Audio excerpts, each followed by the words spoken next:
आप सभी। I hope आप सब बढ़िया हो, बहुत ही ज्यादा अच्छे हो और एकदम बढ़िया तरीके से मन लगा के पढ़ाई कर रहे हो। ठीक है, बहुत सारे चैप्टर की वीडियोस अपलोड हो गई है। आई होप आप उन्हें देख रहे हो, समझ रहे हो और आपको अच्छे से सब कुछ समझ आ भी रहा हो। आज जो मैं वन शॉट आपके लिए लेके आई हूं वो है agencies of the United nation.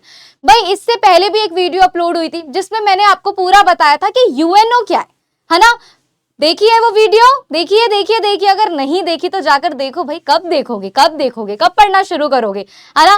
तो भाई इससे पहले जो चैप्टर हुआ था आपका यूएनओ वाला, उसमें हमने ये देखा था कि एस्टैब्लिशमेंट कैसे हुई यूएनओ की, यूएनओ बना क्यों, क्या रीजंस थे, और अगर बन गया तो वो काम क्या क्या करता है, क्या क्या भाई उसका बॉडी स्ट्रक्चर कैसा है, जिसमें हमने international court of justice, security council, general assembly और ऐसे ही बहुत सारी इंस्टीट्यूशंस की बात की थी।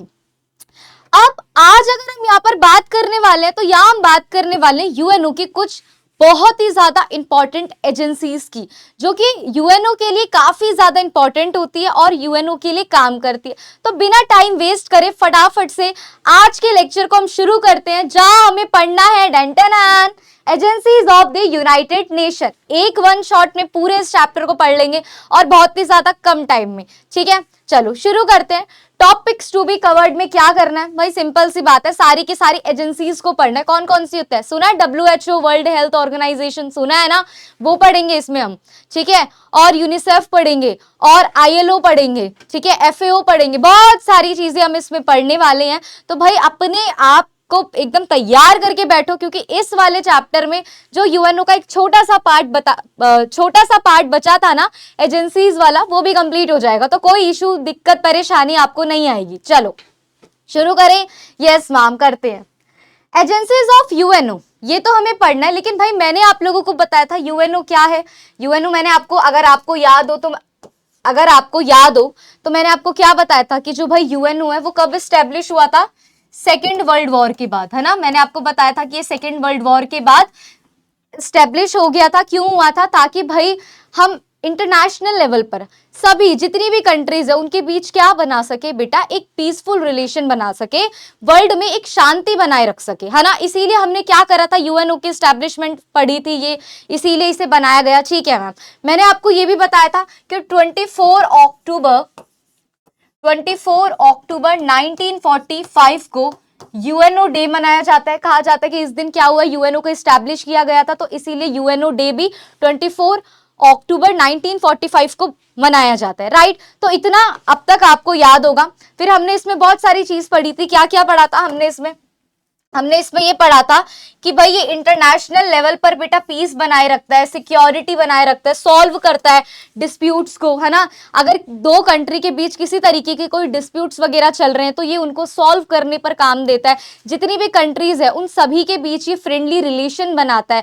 ठीक है, और बहुत अच्छे तरीके से काम करता है, ताकि भाई किस चीज को रोका जा सके, वॉर को, डिस्प्यूट्स को रोका जा सके और वर्ल्ड की सभी कंट्री अपना क्या कर सके बेटा, डेवलपमेंट कर सके।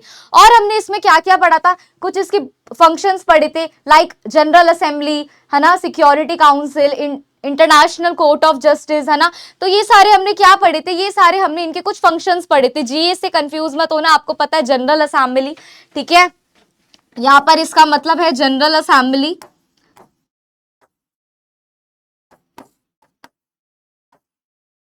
इसके बाद एससी से आपको पता है सिक्योरिटी काउंसिल है, ठीक है, और आई से जे आपको पता है इंटरनेशनल कोर्ट ऑफ जस्टिस। तो ये सब ठीक है। अब इसके बाद हमने क्या बात की थी, हमने बात की थी वर्ल्ड वाइड कोऑपरेशन, अंडरस्टैंडिंग बनाता है, इंटरनेशनल लेवल पर इकोनॉमिक सोशल प्रॉब्लम को सॉल्व करता है और एक काम करता है अपनी कुछ एजेंसीज के थ्रू। और इन्हीं एजेंसीज को हमें आज के इस लेक्चर में पढ़ना है कि क्या होती है ये एजेंसीज। आओ, a number of specialized agencies have been established to solve economic, social, culture and humanitarian problem and to develop international cooperation। देखो यूएनओ ने अपनी कुछ ऐसी ऐसे कुछ स्पेशलाइज्ड एजेंसीज बनाई जो कि क्या करती है, यूएनओ के लिए काम करती है, वर्ल्ड वाइड लेवल पर इकोनॉमिकली, सोशली, कल्चरली क्या करती है, प्रॉब्लम को सॉल्व करती है और हर एक नेशन को सपोर्ट करती है उनके डेवलपमेंट के लिए। ठीक है, ये सारी जो एजेंसीज है किसके अंडर वर्क करती है, ये सारी जो एजेंसीज है वो वर्क करती है supervision of United nation economic and social council. ठीक है, ये हमने एक काउंसिल पढ़ी थी, अगर आपको याद हो, हमने लास्ट लेक्चर में जब मैंने आपको जनरल असेंबली, सिक्योरिटी काउंसिल ये सब पढ़ाया था, तो मैंने आपको एक और पढ़ाया था इकोनॉमिक एंड सोशल काउंसिल, है ना। तो जो ये इकोनॉमिक एंड सोशल काउंसिल है, इसी के अंडर में बेटा ये सारी की सारी जो एजेंसीज है वो क्या करती हैं, काम करती हैं। वो इस पे क्या करते हैं, नजर रखते हैं। जैसे आपकी मम्मा रखती है ना आपकी हर एक एक्टिविटी पे नजर, कहाँ जा रहा है, क्या पहन रहा है, क्या कर रहा है, क्या नहीं कर रहा, है ना। तो ऐसे ही बेटा ये भी नजर रखती है कि कहीं ये एजेंसीज कुछ गलत तो नहीं कर रही है। अब ये कौन कौन सी एजेंसीज है, आओ देखो। ये तो बहुत सारी एजेंसीज है ना, बहुत बहुत बहुत सारी एजेंसीज हैं ये, लेकिन हमें इसमें से बहुत ही कम को पढ़ना है आपकी बुक के हिसाब से। हमें इसमें पढ़ना है वर्ल्ड हेल्थ ऑर्गेनाइजेशन, ठीक है, ये पढ़ेंगे हम, यूनिसेफ पढ़ेंगे, आईएलओ पढ़ेंगे, ठीक है, एफएओ पढ़ेंगे, और बस हमें इसमें से यूएनईपी पढ़ेंगे। ठीक है, तो ये सारी चीजें सब नहीं पढ़ना है, लेकिन इसमें से कुछ कुछ जो बहुत इंपॉर्टेंट एजेंसीज है वो हमें पढ़ना है आपकी बुक के अकॉर्डिंगली।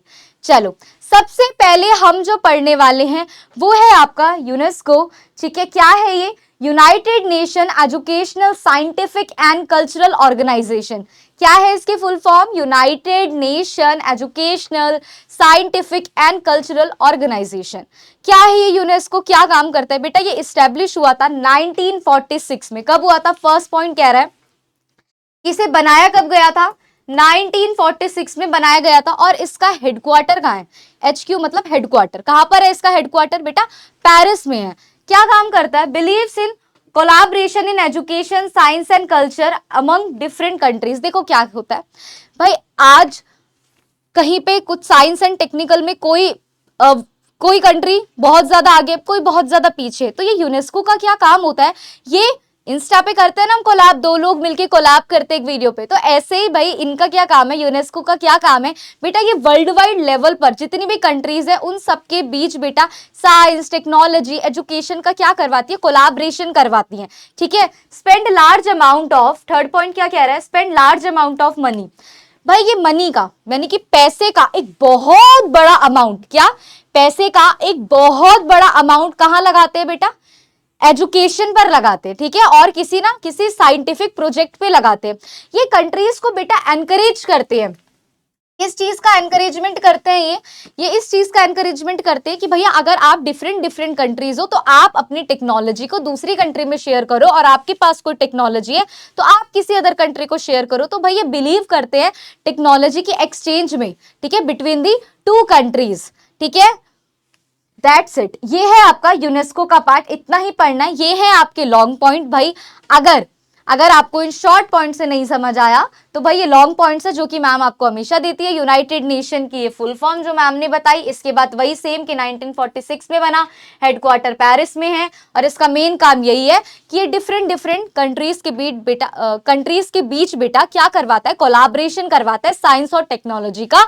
और ये इसी चीज में बिलीव करता है, बहुत सिंपल सी बात है, ये इस चीज में बिलीव करता है कि डिफरेंट कंट्रीज के बीच किस तरीके से टेक्नोलॉजी का क्या हो, एक्सचेंज हो, ताकि हर एक कंट्री का डेवलपमेंट हो सके और हर एक कंट्री आगे बढ़ सके। और एक पॉइंट मैंने और बताया था कि ये अपने एक लार्ज पोर्शन ऑफ मनी का, ठीक है, मनी का एक बहुत बड़ा अमाउंट ये किसके ऊपर स्पेंड करता है बेटा, एजुकेशनल और साइंटिफिक प्रोजेक्ट पर। दैट्स इट, इतना ही पढ़ना था यूनेस्को में। इसके बाद आता है बेटा यूनिसेफ, ये भी काफी इंपॉर्टेंट है। क्या है यूनिसेफ, मतलब यहाँ पर आपको पिक्चर देखकर कुछ तो समझ आ रहा होगा, मम्मा बेबी है ना, कुछ तो समझ आ रहा होगा। आओ पढ़ते हैं। यूनिसेफ की फुल फॉर्म है बेटा United Nation International Children Fund. आ गया था, मैंने तो कहा था कि पिक्चर देखकर कुछ आ रहा है माइंड में। चलो, UNICEF means United Nation International Children fund. Establish हुआ 1946 में। कहाँ हुआ बेटा, न्यूयॉर्क में हुआ। कहाँ है इसका हेडक्वार्टर, न्यूयॉर्क में है। इससे रिलेटेड कोई मीटिंग होनी है, कोई बातचीत होनी है तो कहाँ होगी, न्यूयॉर्क में होगी। यहाँ बैठ के तो हम कर नहीं पाएंगे, है ना। ठीक है, तो बेटा इसकी एस्टैब्लिशमेंट हुई थी 1946 में, हेडक्वार्टर है इसका New York. Aim to provide aid, aid का मतलब यहाँ पर हेल्प है बेटा, एड का मतलब यहाँ पर हेल्प है, ठीक है। तो aim to provide help to children and their mother in countries destroy in second world war. भाई इसका एम क्या था, ये क्यों उस समय बनाया गया? इसका एम ये था कि जो सेकेंड वर्ल्ड वॉर में, ठीक है, जो जो किसी भी कंट्री की कुछ मदर्स है या उनके बच्चे जिनको बहुत ही ज्यादा अफेक्ट हुए, बहुत ही प्रॉब्लम का सामना करना पड़ा, तो उन लोगों की हेल्प करना, बच्चों की, उनकी माओ की हेल्प करना, जो भी सेकेंड वर्ल्ड वॉर में काफी ज्यादा जिन लोगों ने सफर किया है, ठीक है, जिन्हें काफी ज्यादा प्रॉब्लम हुई है। तो इसका एम यही था, ठीक है। यूनिसेफ का एम क्या था उस टाइम पर कि सेकेंड वर्ल्ड वॉर में भाई कुछ ऐसी कंट्रीज हैं जो बिल्कुल डिस्ट्रॉय हो गई, तो उस कंट्रीज में जो चिल्ड्रन थे, जो मदर्स थे, उनकी क्या करना, हेल्प करना। इसके बाद large portion of fund comes through the sale of greeting cards, ठीक है। इनके पास जो फंड का लार्ज पोर्शन आता है, जो फंड आता है, तो फंड का जो लार्ज पोर्शन आता है वो कहां से आता है कि भाई ये ग्रीटिंग कार्ड्स की सेल करते हैं, उससे आता है। Also look into issues of children health, nutrition, education, provide medical aid plus medicines। बहुत ही ज्यादा सिंपल पॉइंट है फोर्थ वन इज कि और ये किस चीज में हेल्प करता है कि भाई बच्चे की हेल्थ कैसी है, बच्चे को क्या प्रॉपर डाइट मिल रही है खाने के लिए, क्या उसे प्रॉपर न्यूट्रिशन मिल रहा है, क्या एजुकेशन मिल रही है बच्चे को, क्या वो उसकी हेल्थ जो है वो ठीक है, क्या उसे मेडिसिन की जरूरत तो नहीं, अगर है तो मेडिसिन को प्रोवाइड करवाना। तो ये इनका काम है बेसिकली। ये पूरी की जो यूनिसेफ एजेंसी है ये पूरी की पूरे चिल्ड्रन के ऊपर वर्क करती है, चिल्ड्रन की डेवलपमेंट पे, उनकी हेल्थ पे, उनकी एजुकेशन पे, उनके डाइट पे, उनके हर एक तरीके के इशू पे। तो आई होप यूनिसेफ आपको क्लियर हो गया होगा। कब बना? 1946 में। कहाँ है हेडक्वार्टर इसका? कहाँ है? न्यूयॉर्क में है, ठीक है। किस एम के साथ बना था ये कि भाई सेकेंड वर्ल्ड वॉर में जो बच्चे हैं, जो मदर है, जिनको ज्यादा, जिन्होंने सफर किया है, जिनका कोई नहीं है, तो उनकी हेल्प करने के लिए बना था। तो ये है उनके लॉन्ग पॉइंट, बेटा आप यहां से पढ़ सकते हो, ठीक है। बिल्कुल सेम पॉइंट है जो मैंने बताए हैं, आप यहाँ से पढ़ लेना, आपको बहुत मजा आएगा इसको पढ़ के। चलो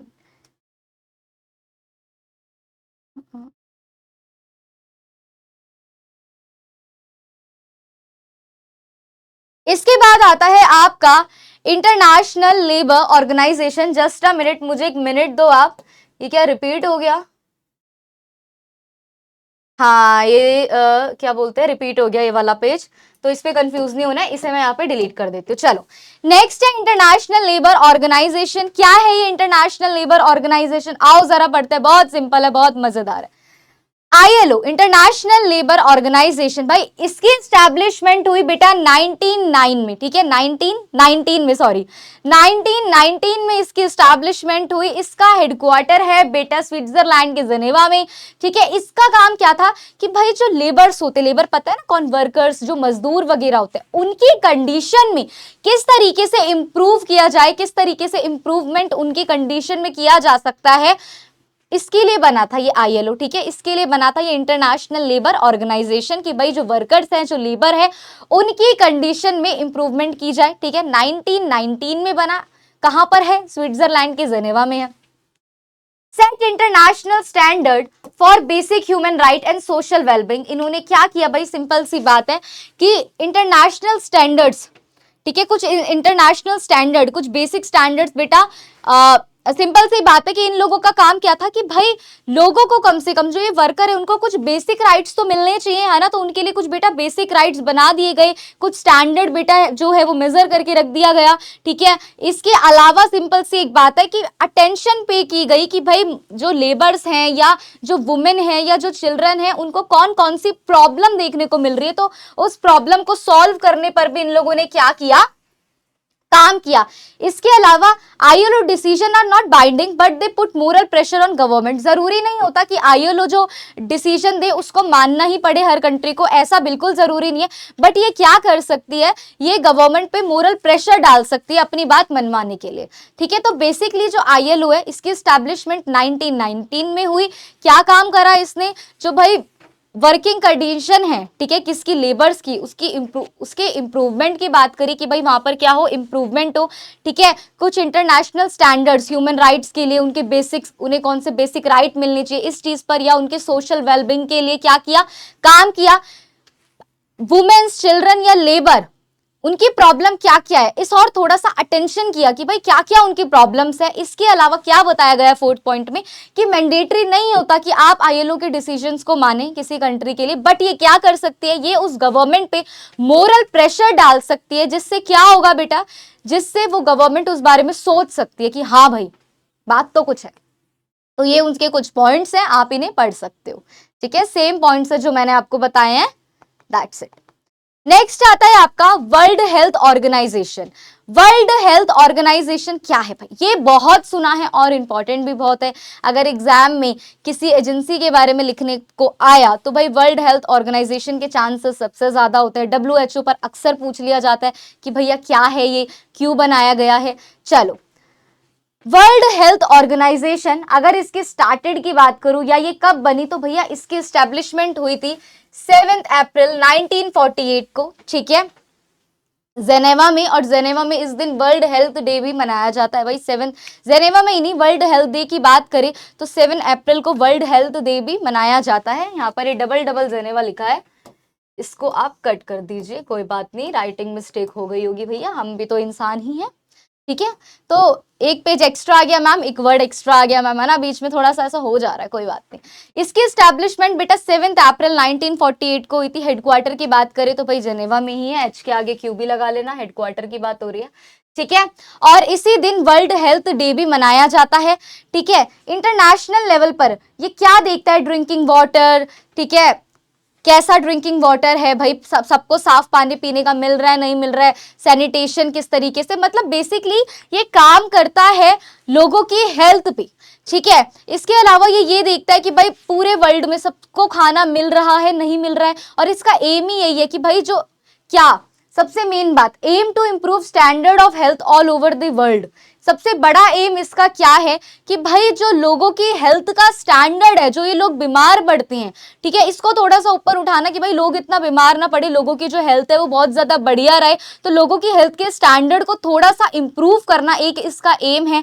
ठीक है, सबको अच्छा पानी मिले, ड्रिंकिंग वाटर जो मिले बहुत बढ़िया मिले, सैनिटेशन अच्छा हो, ठीक है, साफ सफाई रहे, help country to strength health system, provide medicine, health care, provide immunisation. Simple सी बात है, ये क्या है कि भाई हर एक कंट्री का जो हेल्थ सिस्टम है वो काफी ज्यादा बढ़िया रहे, इस चीज पे काम करता है। अगर किसी कंट्री को नीड है तो उन्हें बेटा मेडिसिन प्रोवाइड करवाता है, उन्हें बताता है कि हेल्थ के लिए क्या सही है क्या नहीं है। इसके अलावा ये किस चीज पर काम करता है, किस चीज का कंसर्न रहता है इसे, कि लोगों को प्रॉपर फूड मिल रहा है, न्यूट्रिशन मिल रहा है, प्रोवाइड सेफ वाटर, है ना, सैनिटेशन कैसी है। तो बेसिकली ये जो काम करता है ना पूरी हेल्थ से रिलेटेड इश्यूज पे करता है कि भाई हेल्थ सिस्टम हर एक कंट्री का सही रहे, लोगों को प्रॉपर डाइट मिले, ठीक है, लोगों को जो डिजीजेस से दूर रखा जा सके। तो बेसिकली ये हेल्थ ऑर्गेनाइजेशन के अकॉर्डिंगली काम करता है। ठीक है, तो बस सिंपल सा यही है, इसके लॉन्ग पॉइंट्स आपको पता ही है। एस्टैब्लिशमेंट हुई 7 अप्रैल 1948 को,